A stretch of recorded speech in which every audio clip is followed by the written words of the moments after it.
All right. So nonetheless, let's rope in our next guest, Saint Ripley from the city. He has the new album out, Girls. What's It going on? started off as an EP, but now it's a full album that he released as a deluxe version. How are you tonight, sir? I'm great. I'm doing awesome. Can't complain. Excited to be here. Thanks for having me. Good. Thank you, man. We've been talking for a couple months now, and I was like, yo, I'm about to do this thing, but I don't know yet what it's gonna look like. So just hang on. I'll let you know. Yeah, no, I'm all about it. I think initially we started conversations. I hit you up on LinkedIn when I was still working at my job. Like, hey, let me get your email address, my professional picture, and all that. But I've jumped ship since then and all that. But yeah, like I said, really excited to be here. So glad we could do it. Just for anyone watching, LinkedIn is not the place to find me at all. Like the lights are on, but no one is home. Let me just tell you, that is not the place to go to find me. Go to Weekend Gabe on the social meets, and you'll find me somewhere. Trust me, you'll find me. But man, it's such a pleasure to have you, man. I reviewed your album for Vocalo here in Chicago. One of the albums reviewed back in I think it was September when you did the deluxe drop, and you shot me an email. And I saw it and I gave it a listen. And I was like, wow, this is really a really great project. And I know that you had released your album out, your debut last year. Mm-hmm. And so this is kind of a follow-up. But you also you turned it from an EP into an album. So that's something you normally don't see a lot. Normally the EP is just what you get. You don't get an expansion. So talk about like what gave you the motivation to extend it and give us some additional songs on top of what we heard on the EP at first. Yeah, well, initially the project I had in mind was a full like 10-song album or something along those lines, and I started working on it in December and got close to summer, and it was like a summer album. I mean, you heard it, right? Oh yeah, absolutely. Yeah, we're getting to that. Yeah, it's a very like summer bops, like drive up and down Lakeshore Drive, go hang out with your girl kind of record. And it got to July, and I'm like, oh, can I swear on here? Because I'm gonna swear.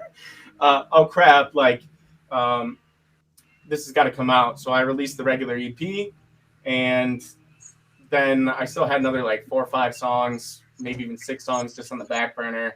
And then once September came around, I was ready to go. Added those on, put them on, and released it. That would be a nice little add-on for everybody. So the album came out during the summer. I was one of those that missed it the first go around. So I was glad you re-released it so that you can hear it. So I'm saddened that I didn't get a chance to hear it the first time, because I think the mood would have been perfect for the 80-degree, 90-degree weather like you're describing. So to get it like in the fall, September was still warm, but it's just the aura of hearing something in the summer. So I think it took a little bit away from the experience, but it's still a great record.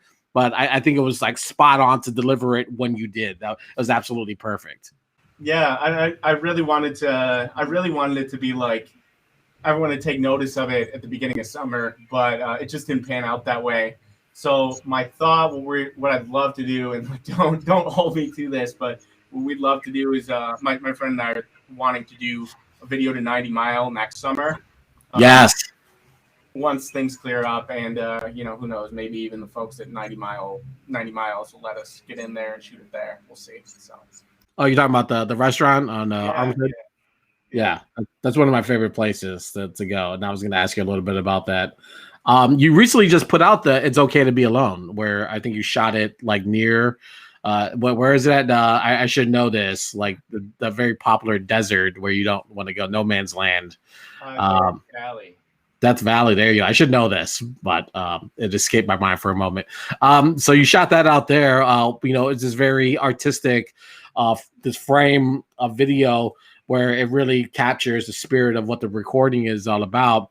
Talk about a little about that, shooting that in the desert. I can't imagine that's the most comfortable place to record anything. It wasn't that bad. It was a little hot, a little dusty, and I was wearing all black. So by the time we got done, I had to it was a couple days of shooting, so I was like in the hotel bathroom, like rubbing the dirt off my pants with water because I couldn't wash black jeans. But other than like being a little stinky and all that, it was really not even that bad. It was pleasure to shoot. I was with my buddy Phil. He did the reruns video with me. We just on a whim went and did this trip, and it was pretty fantastic. So.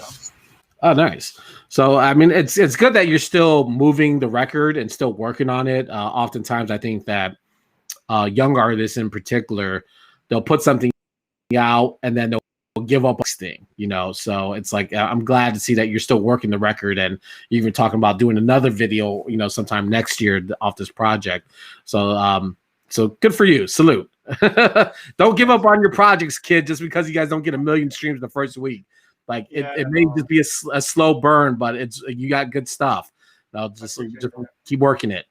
I mentioned that what I love about this record, first off, it's just so personable, and then personal, and then also it has this very how did I describe it? Like a free, euphoric type feel to it. Like of course you get the summer vibes, but just kind of like the way you're describing the freedom of loving and then also of expression, it really seeps through the record and the listening experience a lot. And even though I haven't checked out the debut yet, I get the feeling that's kind of like your niche, like that's where that expressiveness to uncover and unearth how you're feeling about people or about things or what's happening is kind of where you're in your zone. Was it like when you're writing this record, did you kind of sense that there was a theme about where you wanted to take it, or or like when you started out, it kind of fell into place? There was definitely a theme, right? Like it was, I call winter break, right? I was in sales before I finally jumped ship, right? But in between Christmas and New Year's, I said to myself, I want to do something a little bit different. I'm a big fan of like the Beatles. I love Taylor Swift. Yeah, right. Like I just really always dug love songs. And after coming off of Thoughts and Prayers, which was so politically driven and like really just absolutely kind of off the deep end with like, just craziness to the storyline and everything. I wanted to go in a completely new direction and I don't know, make people smile a little bit, I already went down the dark avenue, and I want people to understand that there are sides, and we don't always have to be just like this one-dimensional artist, like right. So that was part of the rationale there. Having something to smile about, especially during the summer when a lot of us were first entering the third, fourth month of the quarantine. Having that, even if we weren't, when I was listening to it, I was like, there's very few moments where I was finding myself on Lakeshore Drive driving with the window open, but that just the mere idea of having that thought was a feel good moment, and I appreciate having those kind of records out. Yeah. Oh, you're great, by the way. Is that better? Is that audio better? Yeah, that sounds great. Yeah. Okay. Yeah, I changed the settings on my computer, but didn't realize there was a different setting in here. My mistake. Cool, I'm sorry. So what was the question there? Oh, no, just like putting that feel good kind of record just felt like perfect timing for where we're at in the country as being on lockdown. And, even if we weren't able to physically drive with the top down, just the mere thought was just a good energy to have. Yeah, no, absolutely. And I think, I come from like the punk rock scene. And for me, like, I wanted to really do like a political, I've always written political music over the years, and coming into what I knew was going to be a horrible year without knowing about COVID. COVID was just not on the radar. I was like, that was another part of the reason I decided to go with the love songs, because I'm like, I know we got an election. I had a feeling it was going to be Biden, and it was going to be Biden-Trump, and I had a feeling I was going to feel the way I did. So I just kind of wanted to take the light off of that and move into a brighter direction. Yeah, for sure. What is without spending too much time on it, like what has been your thought about, because like you're politically inclined, what is this past week? It's been another roller coaster, and already 4 years of roller coaster madness. This one also takes a swift turn of unpredictability from this administration. What is your take on what's happening? Man, I'm just sad is what it is. I'm just sad. I really want it to be, I want things to be better, but like I don't see that happening anytime soon. I think no matter what happens here, we're dealing with a president. No matter, even if Biden gets in and Trump kind of bows and nods out and says, "All right, here, take the reins," we're still dealing with, on top of COVID, a president that's going to enable the capitalists essentially and let lobbyists come in and take reins. So it's really saddening to me, just to put it in a couple words. And I am hopeful for the future. I saw this summer going to the protests and everything that there are a lot of people who feel like me and a lot of people who are ready for change. So I am hopeful. Yeah, the same here as well. I don't know what the future lies, but it can't get any worse than what we're currently in. So if there's a rock bottom, this is it. I imagine this is it. Well, you know how many times we probably said that over the last 10 years or so? Like, this is the worst. Yeah. Yeah, you're absolutely right. I should reserve my comment for next time. Knock on wood. Seriously. Exactly. You mentioned like you kind of have like this background of like listening to the Beatles, listening to Al Green, listening to soul, and incorporating that into hip hop. And I think that's such a I don't want to say weird anymore, because now hip hop has so many different layers. There's no such thing as like this unique sound. Everyone is bringing something different to the table and with different backgrounds. And the way you listen to this record, it doesn't have like traditional like boom bap. There's a lot of worldly sounds on here, but also there's like this. Let me pull up the record. I can't remember. Is it? Let's Keep It Real. Kind of has like this 80s hip hop, just with the drum going, and then like with the scratches. And it's like, so there's a lot of different sounds and flavor on this. I'm sure that was your intention, to give people something different so it doesn't become mundane. Yeah, no, absolutely. I like to switch it up. I mean, I've got one record on the upcoming record called Run, and my vocal coach referred to it as Frank Sinatra leaning into hip hop, and she said, you need to add some more modern mixing and make it more like hip hop leaning into Frank Sinatra, and we did that, and it sounds a lot better. It just sounds great. Yes, the goal is to switch it up with everything, and it's fun. It's great that you noticed Let's Keep It Real, because that's when I produced, and I just really wanted it to feel like, I don't know, like a heavy, just a heavy joint, No. It's a fun record, and there's a lot of oomph behind it, which, I was listening to it in the car, just has a different feel than being at your workstation.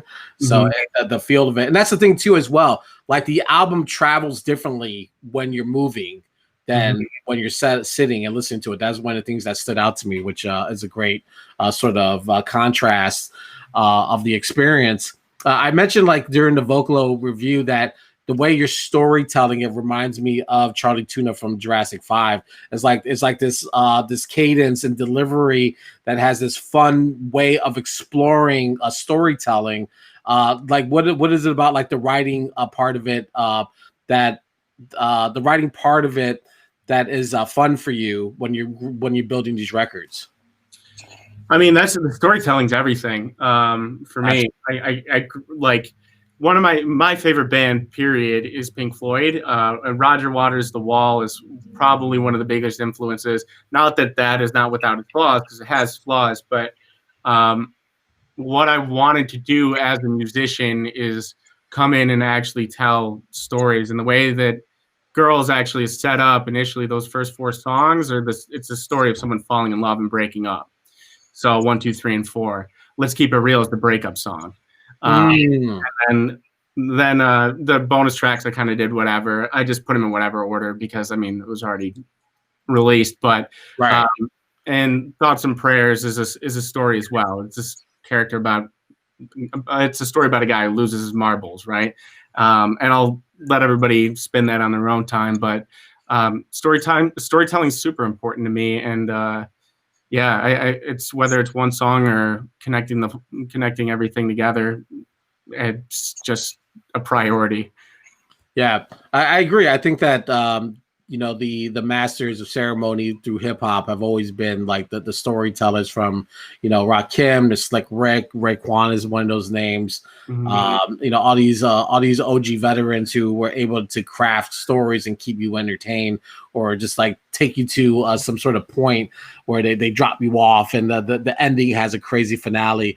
And I think that sometimes that gets missed in hip hop just because everyone is looking for the punchline or the ooh, or almost like the battle, and those are fun records too. And I'm not taking anything away from those, but also I think that when you get to some concept records, and which requires a lot more thought and precision, that's where I think artist talent starts to speak through the record, because you have to take me somewhere for me to want to listen to the whole damn thing.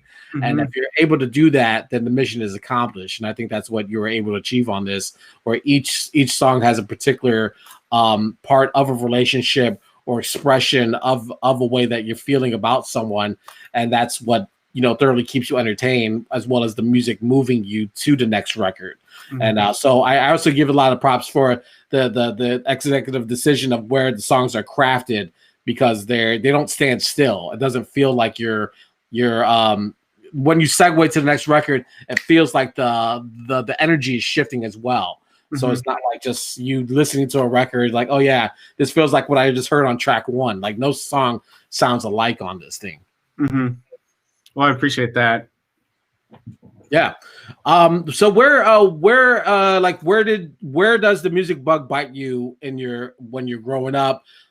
Through childhood, adulthood, like when does this become a thing that you want to pursue as a career? God, I've always loved it. I remember even as a kid listening to like Oldies 104.3, my mom playing that in the front seat. And it really, once I started to go into my teenage years, I just fell in love with it. And found metal, then punk rock, industrial, and then hip hop. And what really, I fell in love with hip hop. I didn't really understand hip hop because I'm a white kid from the suburbs, and I just wasn't exposed to anything but like Eminem and 50 Cent singles. And then I had a best friend move from Gary, Indiana into town, and he introduced me to Tupac and Atmosphere. And my mind was like, what the fuck? What just happened? And there we were cutting class. After that, we were cutting class when we got and ditching during lunch and everything, smoking cigarettes, just freestyling all the time. And I knew I wanted to do it then, but responsibilities and parents come in and tell you got to go to school, you got to do this, that, and the other. And as a you just listen to what society tells you. And then once that was over, I'm like, no, I'm back. I'm going for it. I'm going. Yeah. So. Yeah, I agree. And I've communicated this to my son who's 11. And I was like, I don't care what you do, as far as if you go to school, you start a band, just have a plan. It's like, and be passionate about it, because there's this adult trap of being stuck in a space because of a check, and that's the worst place to be. And so, yeah, I agree. If that's the passion, that's the drive, take the shot. It's like that's all you have. It's just to pursue something that you love and you're driven by. I agree that Pac too. When I remember when I first heard, this is back when the Strictly For My album came out. And I used to sit in my 5th grade class just waiting to the bell ring so I can go and listen to the tape. So I understand that wow factor that you might have been experiencing, but 10, 15 years earlier. Yeah, it was mind blowing. I heard Picture Me Rolling and I was like, what? Picture me rolling in my, that's how it starts. Picture me rolling in my 500 Benz. And you're just listen to him talk about having to deal with crime on the streets and all this, that, the other. And being from my upbringing, I had never heard any of this stuff other than on TV, and then from my friend Nick, who was from Gary, Indiana, and dealing with these things. So it was just it changed my life. So now I'm here. I find it funny, like your introduction is like All Eyes on Me, which is like 5 years later after if I found them, and then that's when you find them. It's like that's your introduction, but hey, you get there whenever you get there. Thank God for the streaming. Well, let me clarify. The future is great, but streaming platforms are not great to artists. But you can go down the rabbit hole and find so much stuff that was before you were born, and explore different kinds of music. So there's a gift and a curse with that. But yeah, what part of the city, or where did you grow up in the Chicago area? Like, where would you call home? Yeah, northwest suburbs is where I grew up. Went to school at NIU and then bounced back into Chicago, bounced back to the burbs, the northwest burbs, and just kind of like was writing music like in seclusion with me and my best friend. I was in a duo. We were in a group called Filthy Hands. Yeah. So we've been doing that. We've been doing that since 2013, 14, 15. We started Filthy Hands in 2015, but then I moved. I felt like I was ready to be in the city just a couple years ago, and then I was like, all right, it's time. Yeah. And I made the move almost exactly 2 years ago, and now I'm here in Logan Square. Nice. And I see that you've opened up for a number of prominent bands, including the Wu-Tang Clan. Wow, yeah, Ghost and Ray, yeah. So you've opened up for a lot of great groups. What has that experience taught you as far as like being an artist and getting onto those stages? Well, what is the lesson to be learned from that? If I'm speaking to other artists, it's be confident, like you're there for a reason, and be confident, know your stuff, rehearse. And that's what's taught me, be confident. Yeah. Is it tough like opening for like those iconic groups? Because, as being a fan, and I'm not being disrespectful to the opening acts, but sometimes you just want to just go and see them and go home. So is there do you kind of feel like you have to work double hard to win over some of those? And let's be real, when you deal with an older band, you deal with an older audience. So trying to win them over to a sound that they're not accustomed to, do you find that to be additional work that you're doing when you're on stage versus just performing the records? But do you feel like you're working to like earn them over and win them over? Yeah, it's like I hear people talking about like Brooklyn crowds, like orange stuff. And that's what it feels like because when we're open for Ghost and Ray, like that's the crowd, like a lot of guys that have been into hip hop for 15 years, so we felt like we had to work a little extra hard on that one. It's always easier when we're working, and like most of my live shows have been with Filthy Hands, the duo I was in. So I said most of the work there has been that we've had success with were like younger crowds, just because they're more receptive. And I think it's partially testament for lack of experience. You know what I mean? I think now that I'm a little older and have a little more experience and have that confidence that maybe I lacked in my like mid-20s, giving myself here. But I think it would be a lot different of a story if I were to go up now as opposed to 5 years ago. Yeah. How are you adapting to this COVID space that we're in? I know like we don't have the shows. I mean, some were opening, but not. I mean, it's not returned, and no respect to life before this. Like, how has this interfered with your career and making music, or has it not at all? It has. I mean, I was setting up my first headlining gigs. Like that's what I was attempting to do. I mean, I was working with Emporium. I was working with Cole's Bar, and was trying to get those locked. And then next steps would be bigger venues and then potentially a tour by the end of the year. Yeah. But it was, it just didn't, things just didn't pan out, obviously, because right. Man. The end of the world, right? The world, Here's what it is. I got a lot of studio time in. I got another record or two done, honestly. So that's been great. Spent a lot of time with my dog, hanging out. Where is he or she? Oh, there you go. Just hanging out. Yeah, chilling. Nice.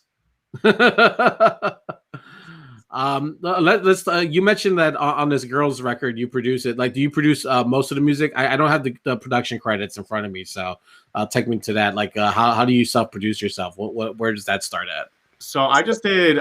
The only one I produced on that record was "Let's Keep It Real." I try to shoot for like one per record, just because there's so many other things to do between promotion, rapping, writing, getting the takes right, mixing. I do get mixes most of the way there, and then my engineers kind of take it over the line with the mastering. Yeah. So yeah, it was a lot of the beats are just kind of like purchased. I'd have to look at like the credits and everything myself, but some are smaller producers, some are producers who just kind of pump out a bunch of stuff. I'm working now with I see Phil in the credits or in the comments here, but I've been working with more Chicago people, just trying to build my network. I think people are a little skeptical of me just yet because they're still getting used to me, you know. So Yeah. I'll have a team of producers that are all Chicago, and yeah, it's just a matter of time. It will happen. So. All right. I mean, wherever you find the sound that fits for you, it doesn't matter where it comes from. True. I also bought a guitar. I also bought a guitar because I'm wanting that sound that you hear on like 90 Mile. Like I just love those licks, and it's hard to find production like that, you know. Yeah. So I'm learning guitar now because ideally I do another joint like Girls again and get the city moving, but we'll see when that happens. Yeah. So you wanted to use some time because you had an announcement about something you're working on. So please share to us. Well, what is the next thing for Saint Ripley? Yeah. So right now we're putting the finishing touches on a record. It's funny you said like, oh, good for you for staying focused on this record. But we're actually going to be dropping a record exclusive to Bandcamp. And we're tentatively slated for December 4th. The record's called God Complex. It is a record about like self-actualization, but definitely has some edge to it. I'm really stoked on that. I already got one of the visuals done. It's like a freestyle video that's pretty sick. I shot in my basement. I'm pretty stoked on that. But yeah, I just wanted to announce that, let everyone know that there's more to look forward to. And hopefully we'll be seeing more by the end of the year. And then I'll probably put it on the rest of streaming services later than that. So maybe even early 2021, but it'll be in Bandcamp this year for sure. Fantastic. Well, we'll definitely keep our eye out for it. I can't wait to check it out, see what the next evolution of Saint Ripley is going to give us and deliver us. Because I think where you're at artistically is such a free space. So I'm interested to see where you're going to go next because I really enjoy what you're doing. I appreciate it, Gabe, and I really appreciate all the kind words that you've had to say. So thanks again, and well, tell people where they can find you on these internets and social medias. Yeah, I gotta plug it. I'm sorry. Yeah, so first, plug away. Go check out that video that Gabe was talking about. It's okay to be alone. We spent a lot of time and money on it, so I'd love for you to see it. Phil's Put here. some views on that thing. There you go. They can check that out on YouTube. Again, I am at Saint Ripley on Twitter, SoundCloud, Instagram, and then of course streaming everywhere. And then at Saint Ripley Music on Facebook. I'm best on Instagram. That's where you should follow me first and foremost. But appreciate your time, and thank you for having me. No, thank you for joining us here on Weekend at Gabe's on Twitch, man. I appreciate your time. Please come back, stop back when you're ready to come back. We'll love to have you. I'll talk more about what you're up to. Great. Thanks again. All right, thank you. Saint Ripley joining us here on Weekend at Gabe's. He has the new record out, Girls. Go check it out. It's a fantastic, just a really easy record to just vibe to and drive to. Even though now the weather is starting to change, there's a certain aura about it that I can't explain that has a great island feel to it. So I definitely encourage you guys to do that.